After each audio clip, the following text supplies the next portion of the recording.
So says Shernoff. It is so great to have you here. I'm Josh Shernoff, and we have a fun one for you today. Before we get going, I do want to formally announce my new show, On the Ropes, with Josh Shernoff, debuting this April on Fight TV. I am super excited for this new show, and you should be too. Not only do you get to watch some great interviews with great talent, but you get to see this face weekly. Now, some people have been asking, what does this all mean for So Says Shernoff? Will I still be doing this show? Well, in the immortal words of Bruce Pritchard, absolutely. Yes, we will still be bringing you a monthly dose of sarcasm right here on Fight. I'll just be really tired. I mean, working once a month has been quite exhausting. I don't know how I'm going to do once a week. But for you, my So-Saysers, my Joshaholics, my Chernoffians, for you, I'd work twice a week. All right, let's check out some headlines.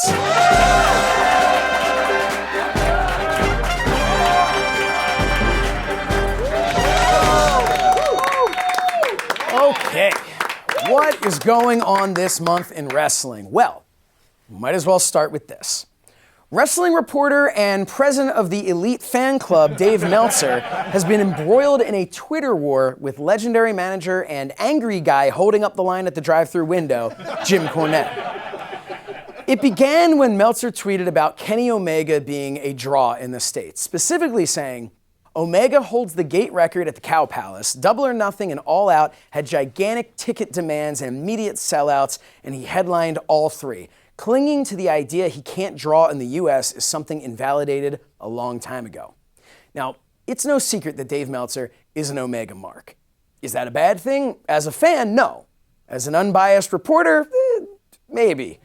Although, Meltzer is anything but an unbiased reporter. Everything he writes turns into an op-ed. But hey, that's his style. Nothing wrong with any of that. Unless you're Jim Cornette. Cornette went on a Twitter tirade with language so strong, I can't show it on the screen. So I'll read it out loud. Guys in the control room, get that bleep button ready. All right, he writes, Dave, I've been sick all week, so it. You call this Harpo Marx a genius at match layout, better than Flair, Steamboat, blah, blah. He wrestled sex dolls and kids. He's a phony clown and embarrassment. Him. Quit swinging on his or you. He continues, it's a embarrassment to me. I've told people for years you're a smart guy about wrestling, and now you got these phony play wrestlers so far up your that you're making an idiot out of both of us. If kids playing video games in the ring is what wrestling is now, let it die. Neither Flair nor Steamboat ever wrestled a sex doll in front of people, which, sidebar, Josh speaking now.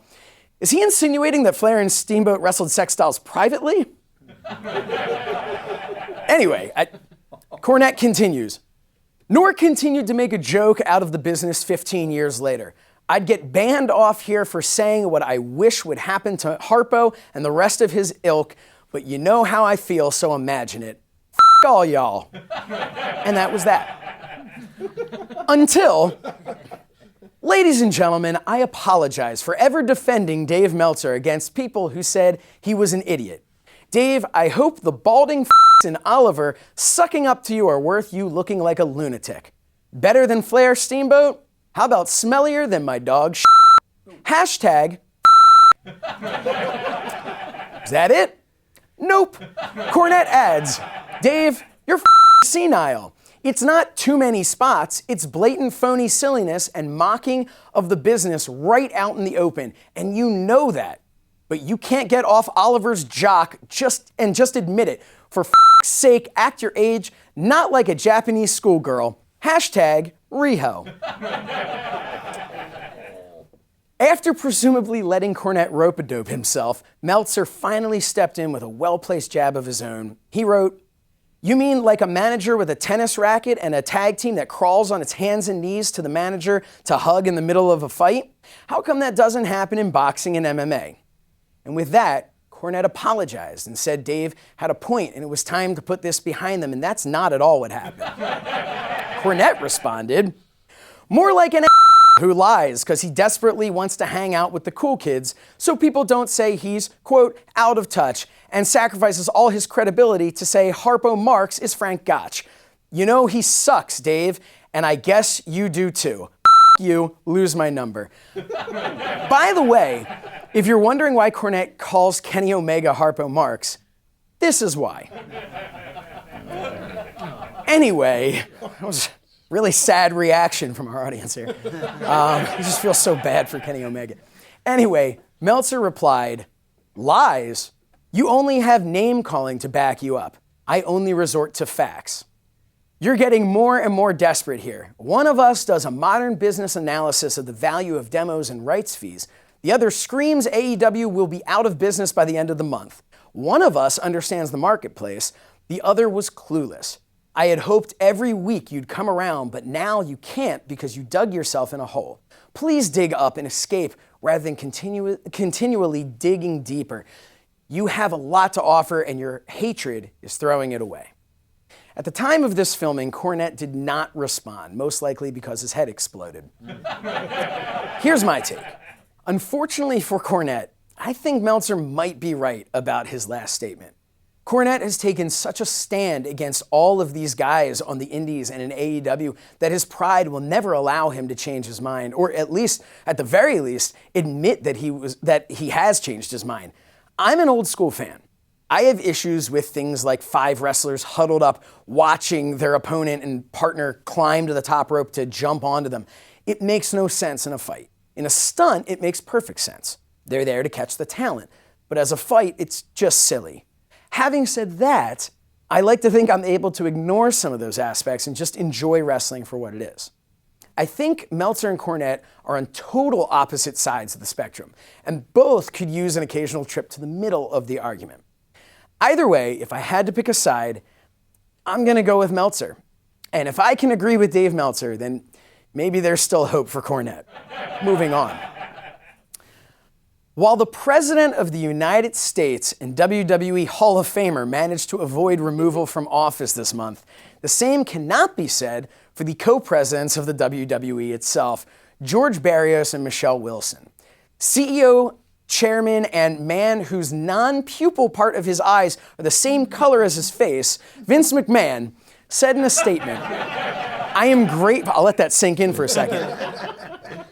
I am grateful for all that was accomplished during their tenure, but the board and I decided a change was necessary as we have different views on how best to achieve our strategic priorities moving forward. Well, aside from the obvious strategy to drop the stock almost 22% in a day, what ideas does Vince McMahon have that the co-presidents were so against that they had to go? It's honestly scary to think about because I'll remind you, this is Vince McMahon. He put himself in a match with God.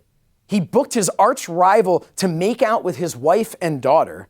He made a deal with Saudi Arabia. There are very few things he won't do.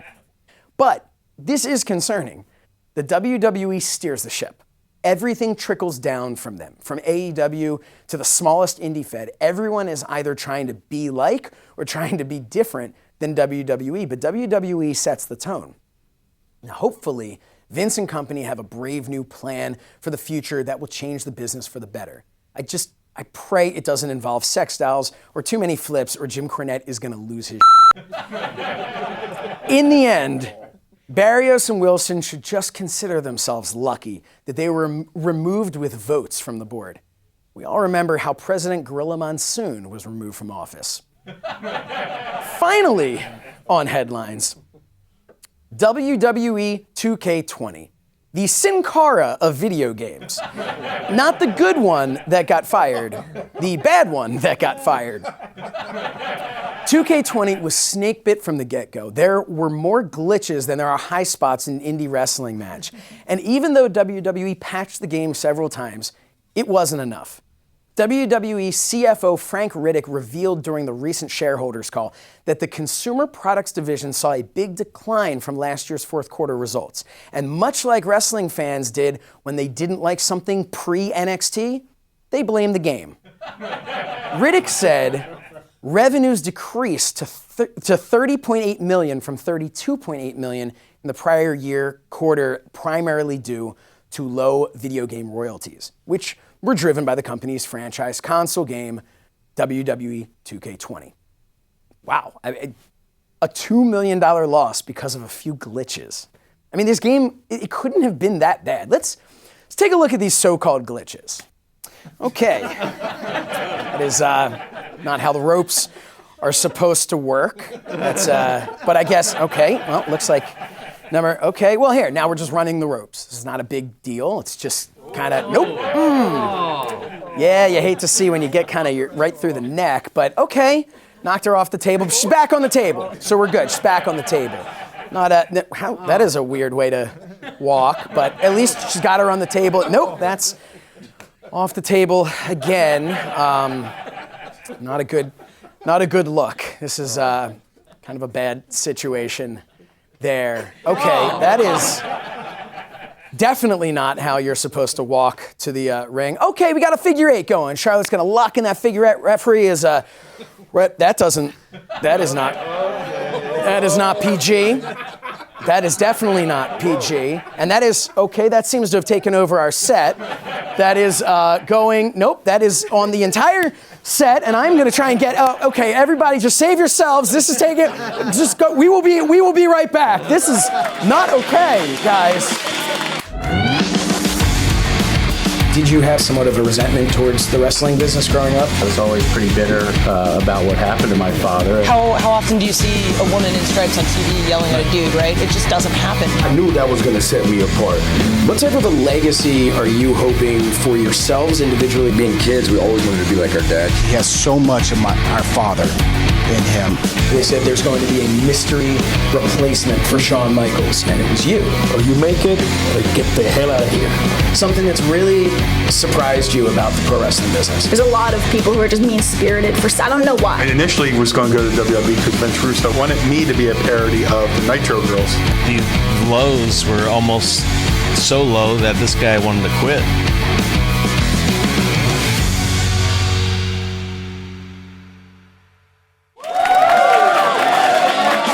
Welcome back to the show. Oh, I like how that feels. Between President's Day and the removal of WWE's co-presidents, it got me thinking about authority figures in pro wrestling. The good, the bad, the Brad Maddocks.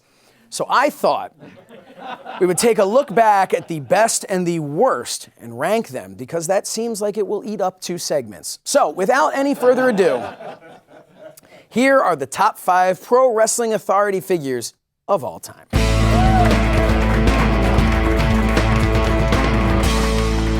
Number 5, Jack Tunney. From September 1984 to July 1995, Jack Tunney was the matchmaker and passer down of consequences in the WWF, especially when it involved a referee, be it by stripping a wrestler of a championship when they used a referee's evil twin, or that time he suspended referee Danny Davis for life plus 10 years for allowing the bad guys to cheat. While his final on-air presidential contributions took place in 1994 and included such important roles as a coin toss and attempted royal crowning, Tunney left the company in 1995, never to return. Number 4, Commissioner Regal. From March to October of 2001, William Regal held the title of Commissioner of the WWF. While perhaps most memorable for that time Chris Jericho urinated in his tea, or literally any interaction he had with Tajiri, Regal makes the list for not just this role, but his current role as the on-air authority in NXT. Regal was far more comedic in 2001 than today, as he is often presented as a serious veteran who occasionally gives himself a good chuckle when squashing the wicked plans of NXT's baddies. Regal, in a lot of ways, is in a league of his own as an authority figure. But perhaps his greatest claim to fame in that role was after WWE regained control from the Alliance. Regal had turned on the WWE and became commissioner of the Alliance. So the only way to keep his job was to become the founding member of the Mr. McMahon Kiss My Ass Club. Number 3, Commissioner Foley. Foley was actually commissioner before and again after Regal, from June 2000 to December 2000, and again from October 2001 to November 2001. Foley was also Raw GM, but that was terrible, so we'll ignore that for right now. Foley may best be remembered for a few things during his tenure. One was how he found a different spot in the arena every week for his office. Another was the invention of the, quote, cheap pop as a catchphrase. But perhaps his biggest accomplishment was creating a fourth face of Foley. A face that was eventually bloodied and yelled at that he was fired. Years later, minus the blood, swap the McMahon, but keep the clothing, and it happened again. Poor Mick. Number 2, Eric Bischoff. I should remind you that this is on-air authority figures, as Bischoff's most recent backstage tenure would probably bump him down a few rungs. From his days as the head of WCW, while being the leader of the NWO, to his run as Raw GM from July 2002 to August 2007, Eric Bischoff will go down in history as one of the best on-air authority figures and the man who paved the way for the heel authority figure. Something responsible for the Attitude Era boom, but also responsible for all the awful heel authority figures that have come after the 1990s. Overall, though, Eric Bischoff, the on-air character, deserves to be in the Hall of Fame. Too bad he wasn't one of the original 4, brother. And finally, number 1, Mr. McMahon. If you think there was anyone better in wrestling history, you were wrong. Entitled to your wrong opinion, but still factually wrong. Mr. McMahon is not only arguably the greatest heel in wrestling in the last 20 years, but he perfected the heel authority figure. He did not create it, but he took it to a whole new level. While Eric Bischoff was first, he was still technically an employee of WCW, and you always felt like he could be removed, as he eventually was in real life. McMahon, however, transcends storyline as he is the real boss.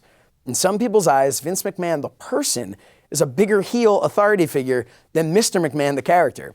And combining the real-life person with the TV persona creates the greatest on-air authority figure in wrestling history, because he is the greatest off-air authority figure in wrestling history. So that's the top 5 best, but I like the show to end on a down note whenever I can, so when we return, I will take a look at the top 5 worst on-air authority figures in wrestling history. We will be right back.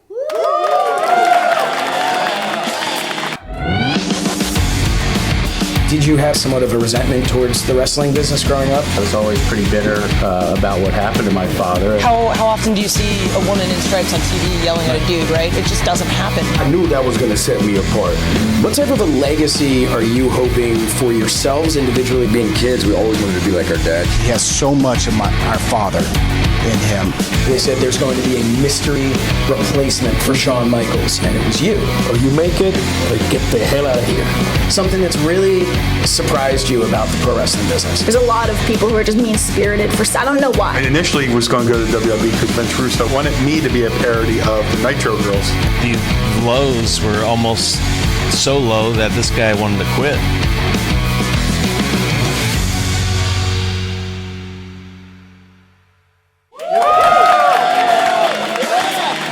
Hey, welcome back to the show. Before the break, we looked at the top 5 best on-air authority figures in wrestling history, and it was fun. We remembered some good old days and looked back fondly at the authority figures that graced our screen. Now, the opposite. Here are the top 5 worst on-air authority figures in wrestling history. Number 5, Constable Corbin. If you ever watch King Corbin and think, this is awful, go watch Constable Corbin and realize it used to be worse. The concept was there, but the follow-through was awful. WWE obviously wanted to give Corbin some personality and a character other than tough guy Baron Corbin. The problem was that Baron Corbin wasn't ready for the role. This is one of the things about pro wrestling that I've never understood. If you're an actor, no TV show hires you for a primetime leading role and says, well, he can't talk and doesn't seem comfortable in the role. He's perfect. In all seriousness, Corbin has really grown as a performer in ring and on the mic.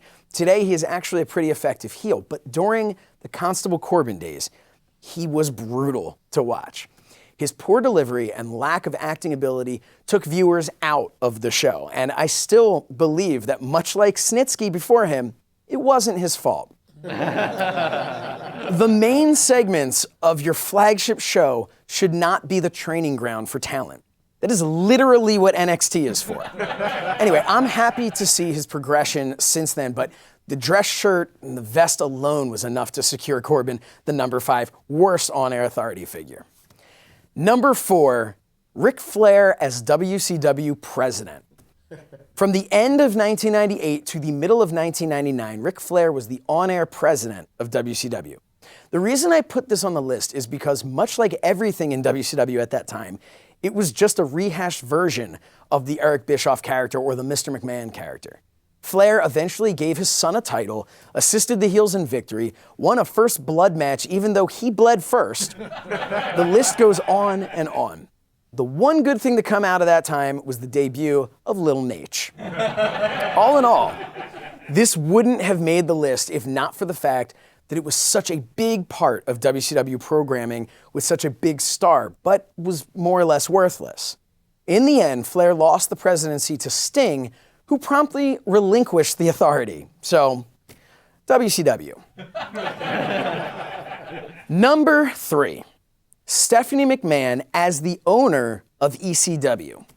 Despite what some people say, I think Stephanie McMahon is a tremendous authority figure. Maybe even the 6th best ever, but in 2001, she was revealed as the new owner of ECW, a moment that you could really point to as the beginning of the end of the invasion angle. The worst part was, Paul Heyman was there, but the need to involve Stephanie took a dream storyline and turned it into a nightmare, and that's why it's so important to specify that Stephanie as the owner of ECW is on the list and not Stephanie herself. It wasn't the quality of her performance in the role, it was the casting of the role, a recurring theme in wrestling, perhaps. Number 2, Dixie Carter. Dixie Carter was a shoo-in for number 1 if the person who got number 1 didn't exist. The on-air character of Dixie Carter was awful from start to finish. Heel, face, tweener, didn't matter. She was terrible. At worst, she came across as a poor man's Stephanie McMahon, and at best, she came across as a rich man's daughter who knew nothing about wrestling. Now, I am judging the character because I have never met Dixie, but have been told she is a very kind woman, but the character was terrible. It was almost like the more layers they gave her, the worse she became.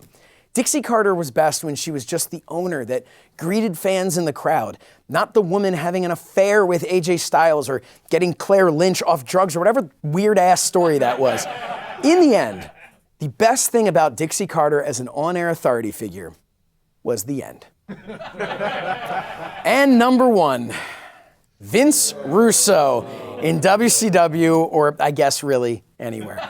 Vince Russo is a polarizing figure, to say the least, but as an on-air authority figure, he was objectively awful. For starters, he never came across as authoritative. Instead, he seemed like a whiny child, or at best a belligerent Yankees fan who jumped the guardrail.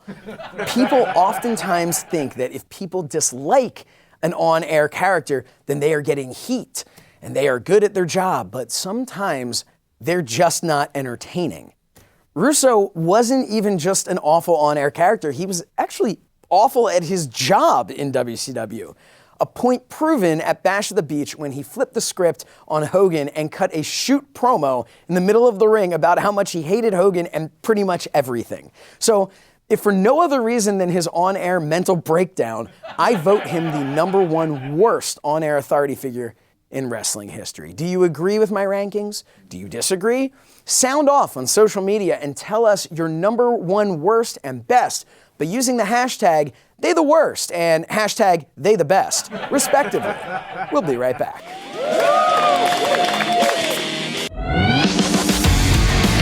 Did you have somewhat of a resentment towards the wrestling business growing up? I was always pretty bitter about what happened to my father. How often do you see a woman in stripes on TV yelling at a dude, right? It just doesn't happen. I knew that was going to set me apart.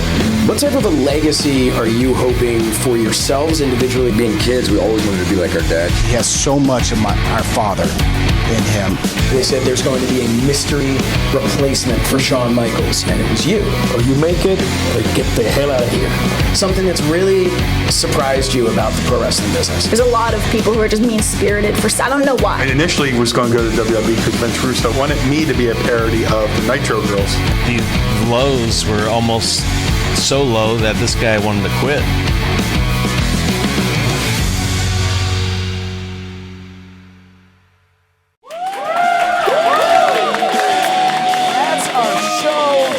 Make sure to follow us on social media at So Says Shernoff and at Shernoff Show. Please subscribe to our YouTube channel at youtube.com/So Says Shernoff for exclusive interviews and segments over there. And please give a follow to my new show On the Ropes at OTR on Fight.